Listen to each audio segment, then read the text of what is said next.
नमस्कार, बहुत स्वागत है आप सभी का। मैं हूं सौरभ शर्मा और आप देख रहे हैं भारत की खबर। भारत की खबर में आज बात करेंगे बांग्लादेश की। और बांग्लादेश में जिस किस्म का भारत विरोधी माहौल पिछले कई, अब तो जब से तख्ता पलट हुआ बना हुआ था, अभी जो कुछ दिनों में हुआ, इतनी ज्यादा कड़वाहट और भारतीय उच्चायोग के बाहर जिस किस्म के धरने प्रदर्शन, हिंदुओं पर जिस किस्म का अत्याचार, वो अब ऐसा लग रहा है कि उस सब के बाद भारत ने भी जो उसका राजनयिक तरीके से जो जवाब दिया, जो दबाव बनाया, दिल्ली में जिस किस्म के प्रदर्शन हुए, बहुत सारी वजह रही होंगी, उस सब के बाद बांग्लादेश के सुर बदलने लगे हैं। मतलब बांग्लादेश को यह समझ में आ रहा है कि भारत के साथ इस टोन में बात नहीं की जा सकती, भारत को नाराज नहीं किया जा सकता। अपने देश को आप किसी और दिशा में ले जाना चाहते भी अगर हो तो या एक तो वो इतना जल्द मुमकिन नहीं है, और भारत जैसा पार्टनर इतनी जल्दी बांग्लादेश उसके बिना सरवाइव कर नहीं सकता। इसके कुछ उदाहरण है, वो मैं आज आपको दूंगा। सबसे बड़ा उदाहरण तो इस बात का तब मिला जब बांग्लादेश के इकोनॉमिक एडवाइजर हैं सलाउद्दीन अहमद, इन्होंने ये स्टेटमेंट दिया कि बांग्लादेश भारत के साथ अच्छे संबंध रखना चाहता है और मोहम्मद यूनुस जो कि वहां के मुखिया हैं, वो भारत के साथ संबंध सुधारने का प्रयास कर रहे हैं। हालांकि मोहम्मद यूनुस का ऐसा कोई प्रयास हमने देखा नहीं। उन्होंने ये भी कहा कि बाहर से स्थिति जितनी खराब लगती है, हालात उतने खराब नहीं हैं भारत और बांग्लादेश के बीच में।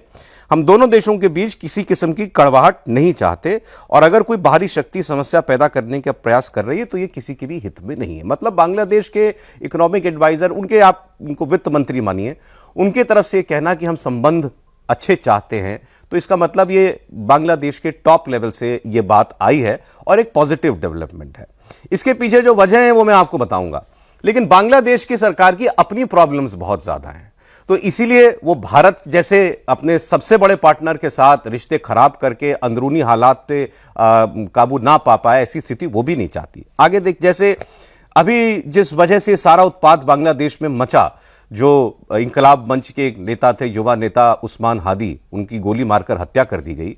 हादी के भाई ने स्टेटमेंट दिया कि मेरे भाई की हत्या के पीछे आप ही लोग हैं, आप ही लोगों ने मेरे भाई को मार डाला। वो मोहम्मद यूनुस की सरकार को दोष दे रहे हैं खुले मंच से, और कहा कि आप माहौल खराब कर देना चाहते थे, इसलिए आपने मेरी भाई की हत्या कराई, क्योंकि आप चुनाव टालना चाहते हैं। मतलब मोहम्मद यूनुस कुर्सी से चिपके रहना चाहते हैं, यह उस्मान हादी का भाई आरोप लगा रहा है। इस वजह से केवल उस स्थिति का लाभ लेने के लिए, अराजकता फैलाने के लिए आपने मेरे भाई को मरवा दिया, तो वो सीधे उसके निशाने पर हैं। दूसरा, जो वहां पर खालिदा जिया की पार्टी है, बांग्लादेश नेशनलिस्ट पार्टी, जो वहां की दूसरी सबसे बड़ी पार्टी थी शेख हसीना की पार्टी के बाद, उन्होंने खुलकर स्टेटमेंट दिया कि मोहम्मद यूनुस की सरकार जानबूझकर एंटी इंडिया माहौल क्रिएट कर रही है ताकि वो उसको चुनाव ना कराने पड़े, और उसको इसका जब भी चुनाव हो तो इसका उसमें उसको लाभ मिले। एंटी इंडिया सेंटिमेंट को जानबूझकर हवा दे रही है मोहम्मद यूनुस की सरकार। तो ये वहां की मेन स्ट्रीम पॉलिटिकल पार्टी भी कह रही है। शेख हसीना जो भारत ने, वो तो ये बात कही चुकी है। ये जो इंकलाब मंच है, जो युवा नेता मारा गया, उसका परिवार, वो भी ये बात कह रहा है। फिर इसी में एक डेवलपमेंट और है, और वो तो दुनिया को ज्यादा जाननी चाहिए, क्योंकि जितना फॉल्स नैरेटिव, झूठ की दुकान बांग्लादेश में चलाई गई कि ये जो हत्याएं हो रही हैं या हत्या के प्रयास हो रहे हैं, इसके पीछे कोई भारतीय हैंड है या भारत को इससे कुछ हासिल है या वो हत्यारे भाग करके भारत आ गए, तो दो डेवलपमेंट इससे जुड़ी आपको बताता हूं। सबसे पहले तो बांग्लादेश की पुलिस का स्टेटमेंट है कि उस्मान हादी के हत्यारे भागकर भारत में आ गए, इसका कोई प्रमाण नहीं है, क्योंकि वहां पर यह प्रचार किया गया इसी आरोप में कि वो हत्यारे जो थे उनका भारत से कोई कनेक्शन था, और वो भाग के भी फिर भारत ही आ गए। तभी भारत के खिलाफ वहां इतने प्रदर्शन हुए, भारतीय उच्चायोग को घेरने के प्रयास हुए, भारतीय कॉन्सुलेट को घेरने के प्रयास हुए, हमारे डिप्टी हाई कमिश्नर के घर पर पथराव कराया गया। तो अब पुलिस कह रही है कि वो भारतीय थे या भारत से कोई लिंक था, या वो भारत चले गए या भारत से आए थे, इसका कोई प्रमाण हमारे पास नहीं है। अभी आपने एक और खबर देखी होगी, वहां एक और युवा नेता हैं, वहां की जो छात्रों से निकली पार्टी है एनसीपी, उसके एक नेता थे मोतलाब सिकदर, इनके भी सर में किसी ने गोली मार दी। हालांकि ये जीवित हैं, अस्पताल में हैं। उस वक्त भी लोगों ने भारत को दोष दिया कि पहले उस्मान हादी और अब मोतलाब सिकदर, और इनकी जान लेने का प्रयास भी भारतीय तत्वों ने किया। बांग्लादेश की पुलिस ने इस सिलसिले में उसी नेता की पार्टी की एक महिला को गिरफ्तार कर लिया है, और पता यह चला है कि जिस जगह पर जिस एक घर में आना जाना मोतलाब सिकदर का हुआ करता था, वहां एक दंपति रहता था, और उसी दंपति, उसी कपल में जो वाइफ हैं वो गिरफ्तार हुई हैं, उस घर से शराब की बोतलें, ड्रग्स का सेवन करने का सामान, ये बांग्लादेश की पुलिस ने बरामद किया और वो इसको सीधे सीधे कोई निजी मामला मान रही है। और उस घर के अंदर गोली चली, जबकि उस्मान हादी ने बाद में स्टेटमेंट में दिया था कि मुझे लोग जो है वो खींच करके ले गए और मुझे मोटरसाइकिल पर आए लोगों ने गोली मार दी थी। घर के अंदर खून भी मिला, गोली का खोल भी मिला, सब कुछ घर के अंदर हुआ था, लेकिन कहानी गढ़ दी गई कि इसमें भी कोई इंडियन हैंड हो सकता है। तो इन सब से यह तो साफ है कि बांग्लादेश की सरकार के सारे झूठ, उनका पर्दाफाश हो रहा है, दुनिया भर में बदनामी हो रही है। कनाडा की पार्लियामेंट से लेकर के दुनिया भर में यूएन ने स्टेटमेंट जारी कर दिया कि जो कुछ वहां हुआ, और खासतौर पर दीपू चंद्र दास की जिस तरीके से निर्मम हत्या और उसके बाद जला देना शव को, इस सबसे बहुत किरकिरी मोहम्मद यूनुस की दुनिया भर में हुई। तो पहला प्रेशर तो यह काम कर रहा है। अब सवाल यह कि भारत ने क्या किया। भारत ने अभी कुछ नहीं किया, लेकिन भारत ने जो किया था उसका असर अब महसूस होने लगा है बांग्लादेश को। 1992 में अमेरिका के राष्ट्रपति के इलेक्शन में उस वक्त बिल क्लिंटन जीते थे वो चुनाव। बिल क्लिंटन के कैंपेन मैनेजर जो हुआ करते थे या उनके एडवाइजर, कैंपेन एडवाइजर, उन्होंने एक वाक्य दिया था जो अमर हो गया, एक स्लोगन दिया था, और वो आज दुनिया भर में हर जगह, खासकर जब इलेक्शंस होते हैं तो वो दोहराया जाता है, इट्स द इकोनॉमी स्टूपिड। ये बात इकोनॉमी की है, अर्थव्यवस्था की है, और बांग्लादेश की अर्थव्यवस्था भारत के बिना सरवाइव नहीं कर सकती। अभी मैं आपको जो इनके वित्त सलाहकार का बयान बता रहा था, जिन्होंने भारत के साथ अच्छे संबंध बनाने की दुहाई दी, उन्होंने उसी जगह यह भी स्टेटमेंट दिया कि हम भारत से 50,000 टन जो है वो हम चावल खरीद रहे हैं। और उन्होंने ये बताया कि हमारे पास दूसरा विकल्प वियतनाम का है चावल लेने का। भारत चावल का सबसे बड़ा आपूर्तिकर्ता है बांग्लादेश का, और अगर वो वियतनाम से लेते तो प्रति किलो चावल 10% महंगा पड़ता। प्रति किलो, प्रति टन नहीं, प्रति किलो वो 10% महंगा पड़ता। तो उनको वो बात समझ में आती है कि भारत क्यों जरूरी है। बांग्लादेश की इकोनॉमी टिकी हुई है उनकी टेक्सटाइल, उनकी गारमेंट उद्योग पर, खासतौर पर रेडीमेड गारमेंट्स पर, जिसका उनकी जीडीपी में 12% योगदान है। अब किसी एक देश की इकोनॉमी में एक इंडस्ट्री का 12% योगदान होना, मतलब अगर उस पहिए की हवा निकली तो सारी गाड़ी बैठ जाएगी। और आप जानते हैं कि उस इंडस्ट्री का सारा रॉ मटेरियल या ज्यादातर रॉ मटेरियल कहां से जाता है? भारत से जाता है। $47 बिलियन का गारमेंट एक्सपोर्ट करता है बांग्लादेश। वर्ल्ड का सेकंड लार्जेस्ट गारमेंट एक्सपोर्टर है वो। लेकिन इसके लिए जो उसको रॉ कॉटन चाहिए, यार्न चाहिए, इसके अलावा जो उसको फैब्रिक चाहिए, वो देता है उसको भारत। मतलब बेसिकली वो वहां पर असेंबली का काम करते हैं ज्यादा, और उसका सारा रॉ मटेरियल भारत, उसका मेजर पार्ट भारत सप्लाई करता है। और इस पर अगर रोक लगती है या इस पर अगर कहीं आंच आती है तो बांग्लादेश इसको अफोर्ड नहीं कर सकता। इसके अलावा केवल यही नहीं, खाने पीने का सामान, मछली, फिश, राइस, तेल और वीट, ताजे फल, सब्जियां, मसाले, केमिकल, इसके अलावा उनके सारे उद्योगों के लिए मशीनरी, इस सब का आपूर्तिकर्ता भारत है। भारत जो है वो बांग्लादेश का सेकंड लार्जेस्ट एक्सपोर्ट डेस्टिनेशन है। वो सबसे ज्यादा निर्यात चीन को करता है, उसके बाद वो सबसे ज्यादा निर्यात भारत को करता है। मतलब उसका ज्यादा एक्सपोर्ट हमारे यहां होता है। अगर भारत जो है, अगर उसके एक्सपोर्ट्स पर कहीं, जैसे दुनिया भर में ट्रंप टैरिफ लगा रहे हैं, अगर ऐसा कुछ कर देता है तो आप समझ सकते हैं बांग्लादेश को इसकी कितनी बड़ी चोट जो है वो पहुंचेगी। लार्जेस्ट सोर्स ऑफ इंपोर्ट्स भी साउथ एशिया में भारत ही है बांग्लादेश के लिए। इसके अलावा एनर्जी सेक्टर में 1160 मेगावाट बिजली भारत से आयात करता है बांग्लादेश। इसके अलावा तेल के लिए वो भारत की रिफाइनरीज पर निर्भर है। इंडिया बांग्लादेश फ्रेंडशिप पाइपलाइन खासतौर पर इस काम के लिए डेडिकेटेड है। कनेक्टिविटी के लिए बांग्लादेश को इंडिया लॉक्ड कंट्री कहा जाता है, मतलब उसके चारों तरफ भारत की सीमाएं लगती हैं। और भारत ने अभी फैसला किया था इसी साल अप्रैल के महीने में कि ट्रांसशिपमेंट बंद कर दी थी। बांग्लादेश चूंकि लैंडलॉक्ड है तो बांग्लादेश को अपना एक्सपोर्ट दुनिया भर में भेजने के लिए भारत के पोर्ट्स की, एयरपोर्ट्स की, लैंड पोर्ट्स की जरूरत पड़ती है। और वो सामान पहले भारत पहुंचाते हैं, फिर भारत से दुनिया के दूसरे हिस्सों में पहुंचाते हैं। इसको ट्रांसशिपमेंट कहते हैं। और भारत ने ये ट्रांसशिपमेंट फैसिलिटी बंद कर दी अप्रैल में।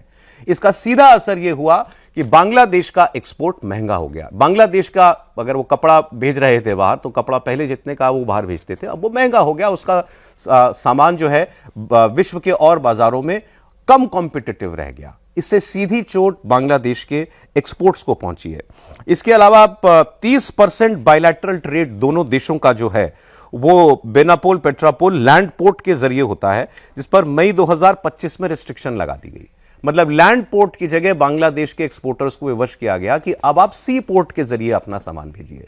यह भी उन्हें ज्यादा महंगा पड़ता है। इसका सीधा असर बांग्लादेश के 42% एक्सपोर्ट पर पड़ा। 42% एक्सपोर्ट पर, जिसकी कीमत $770 मिलियन है। $770 मिलियन का एक्सपोर्ट जो बांग्लादेश करता था वो महंगा हो गया क्योंकि हमने उसको लैंड एक्सेस नहीं दी, रोक दी। ये काम इस साल मई में किया गया। ये सब क्या बताता है जी? भारत के पास बांग्लादेश के नट बोल्ट कसने के बहुत से तरीके हैं। बहुत से ऐसे काम हैं जो भारत कर सकता है। केवल डिप्लोमेटिक प्रेशर नहीं, बयानबाजी नहीं, या उनके राजदूत को बुला करके उससे जवाब तलब करना, ये सब नहीं। ये तो वो है जो हमें दिखाई देता है, और ये बातें जो मैंने आपको बताई ये वो हैं जो हमें दिखाई नहीं देती, लेकिन ये चोट ज्यादा पहुंचाती हैं। तो इसीलिए फिर एक बार बिल क्लिंटन के कैंपेन एडवाइजर की बात आपको याद दिलाते हुए, और ये बात मोहम्मद यूनुस तो खुद अर्थशास्त्री हैं, उनसे बेहतर कोई नहीं समझता। It's the economy stupid. आप रिश्ते खराब कर सकते हैं।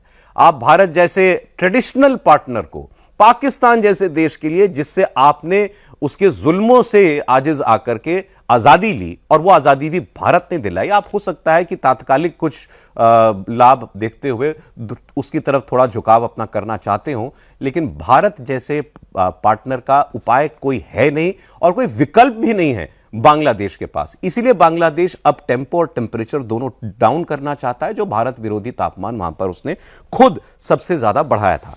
लेकिन इसमें आपको एक राजनीतिक बात और मैं बता दूं, क्योंकि अब वहां चुनाव होना है फरवरी में। शेख हसीना चुनाव लड़ नहीं सकती, उनकी पार्टी बैन है। बचती है वहां की दूसरी बड़ी पार्टी, हमने आपको पहले भी बताया था, बांग्लादेश नेशनलिस्ट पार्टी बीएनपी, जो कि वहां के सारे ओपिनियन पोल में नंबर 1 पार्टी फिलहाल दिखाई दे रही है, और वो चुनाव जीतने की सबसे प्रबल दावेदार है।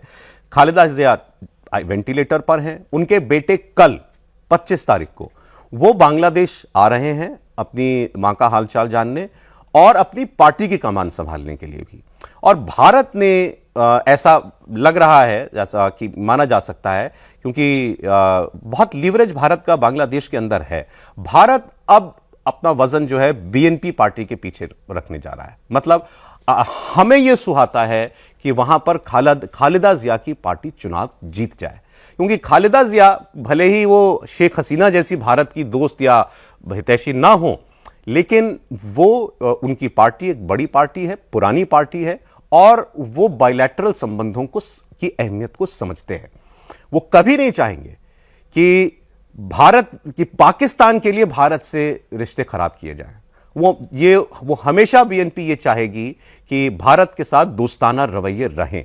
तो अब अगर शेख हसीना अगर आउट ऑफ द पिक्चर हैं, तो भारत की कामना ये होगी, कोशिश तो नहीं, क्योंकि चुनाव उन्हीं के लोग तय करेंगे बांग्लादेश के, लेकिन हमारी कामना ये होनी चाहिए कि खालिदा जिया की पार्टी ये चुनाव जीत जाए। वरना जो तीसरा विकल्प है वो भारत के लिए अच्छा नहीं है, और वो है जमाते इस्लामी का। जमाते इस्लामी पूरी तरीके से पाकिस्तानी तत्वों की पार्टी है, पाकिस्तान परस्त पार्टी है।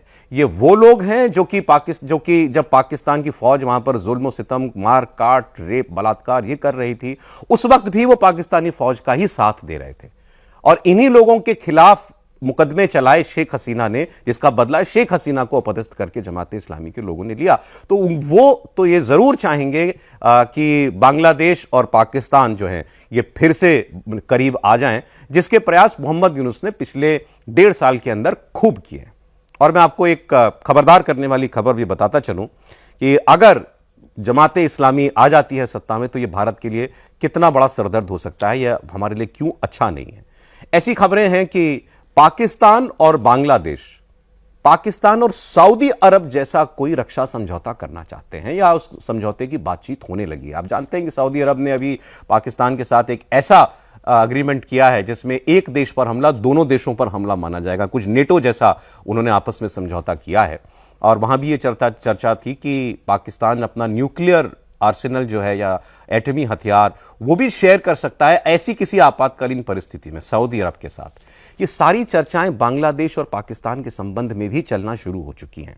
दोनों के बीच सैन्य सहयोग, मिलिट्री ऑफिसर्स की ट्रेनिंग, इसके अलावा इंटेलिजेंस शेयरिंग, ये सारे काम तो हो ही रहे थे। उनके फॉरेन डिपार्टमेंट जो हैं वो एक दूसरे के काफ़ी करीब आ चुके हैं।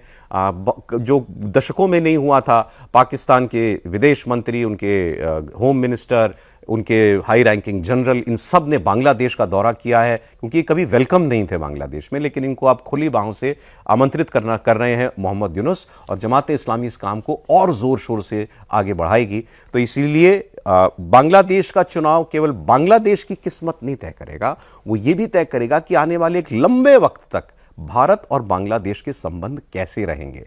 और बांग्लादेश के लिए हम जितना अहमियत रखते हैं, भारत के लिए भी बांग्लादेश एक बहुत महत्वपूर्ण पड़ोसी मुल्क है, क्योंकि सीमाएं दोनों की साझी हैं। अगर बांग्लादेश अस्थिर होता है या वहां पर भारत विरोधी तत्व प्रबल होते हैं, तो इसका सीधा असर भारत को अपनी खास तौर पर सीमावर्ती राज्यों में देखने को मिल सकता है। या हम ऐसे प्रयास जरूर किए जाएंगे कि भारत के सीमावर्ती राज्यों में किसी किस्म की कोई गड़बड़ी की जाए, या आतंकवादी तत्वों को, एक्सट्रीमिस्ट तत्वों को बढ़ावा दिया जाए। तो ये सब कुछ तो खैर फरवरी में तय होगा। लेकिन आज की खबर यह है, और भारत की खबर आज की यह है कि बांग्लादेश के होश ठिकाने आने लगे हैं।